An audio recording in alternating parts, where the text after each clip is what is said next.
Reza Rahardian kembali mendapat peran sebagai B.J. Habibie dalam film Habibie dan Ainun 3. Melansir dari Kompas.com, film Habibie dan Ainun 3 yang sedang tayang di bioskop menjadi salah satu film yang direkomendasikan untuk ditonton. Namun tahukah, ternyata film yang dibintangi aktor Reza Rahardian dan Maudy Ayunda ini memiliki beberapa rahasia menarik.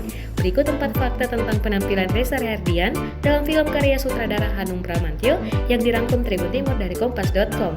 1. Makeup prostetik. Penampilan fisik menjadi bagian penting untuk menghidupkan suatu karakter dalam sebuah film. Aktor Reza Rahardian harus menjalani proses pemasangan makeup prostetik selama 6 jam. Penata rias Orlando Basim mengunggah video proses pemasangan prostetik yang begitu teliti terhadap Reza. Orlan menceritakan proses pemasangan yang memakan waktu begitu lama. 2. Fitur wajah detail hasil kopi wajah Habibie.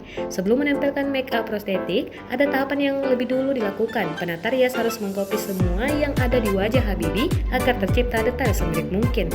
Bahkan saat melihat hasil makeup, Reza bercerita bahwa Habibie sampai dibuat terkejut melihat hasil prostetiknya. 3. Semakin mendalami peran.